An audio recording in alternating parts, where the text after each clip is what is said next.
இங்க ஒரு பேங்க்ல வேலை செய்யற செக்யூரிட்டிக்கு அங்க இருக்க பணத்தை பார்த்த உடனே ஆசை வந்துருது. அந்த பணத்தை எல்லாத்தையும் ஆட்டைய போடலாம்னு நினைச்சவன் லாக்கர்ல இருக்க எல்லா பணத்தையும் எடுத்துட்டு வந்து ஒரு வேன்ல அடிக்கிட்டு இருக்கான். அந்த நேரம் பார்த்து இன்னொரு செக்யூரிட்டி வராரு. இவன் இங்க எல்லா பணத்தையும் எடுத்து அடிக்கிட்டு இருக்கான். இந்த செக்யூரிட்டி என்னடா சத்தம் கேக்குதுன்னு சொல்லிட்டு பாக்க வராரு. அந்த செக்யூரிட்டியை பார்த்துட்டு இவனும் ஐயோ மாட்டிக்கிட்டமே அப்படின்னு சொல்லிட்டு யோசிச்சுட்டே பாக்குறான். இவன் கிட்ட இருக்க கண்ணை வச்சு அந்த செக்யூரிட்டியை ஷூட் பண்ணிடலாம் அப்படின்லாம் யோசிக்கிறான். ஆனா அந்த செக்யூரிட்டி இவன் பணத்தை எல்லாம் ஆட்டைய போட்டு போறான் அப்படின்னு தெரியாம ஓவர் டைமா வேலை பாக்குறான் அப்படின்னு நினைச்சுக்கிறாரு. அந்த செக்யூரிட்டியும் கிளம்பிடுறாரு.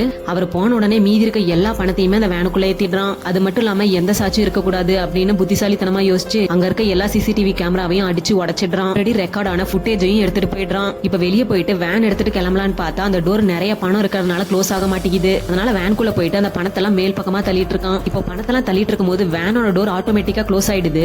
எப்படி தப்பிக்கலாம் அப்படின்னு யோசிக்கும் போது அவனுக்கு ஒரு ஐடியா வருது. அங்க இருக்க பணத்தெல்லாம் எடுத்து ஒரு கம்பி மாதிரி உருவாக்கி ஆக்சிலேட்டர் அழுத்தி அங்க இருந்து எப்படியோ தப்பிச்சு வெளியே வந்துடுறான். ஆனாலும் இவன் தான் அந்த பேங்க கொள்ளையடிச்சான் அப்படின்னு கண்டுபிடிச்சிடுறாங்க. எப்படா அப்படின்னு பார்த்தா எல்லா சிசிடிவி கேமராவையும் உடைச்சான். வேனுக்கு பக்கத்துல இருக்க கேமராவை சந்தோஷத்துல பார்க்காம விட்டுடுறான். இவ்வளவு வேலை செஞ்சு மண்டை மேல இருக்க கொண்டே மறந்துட்டனாலா.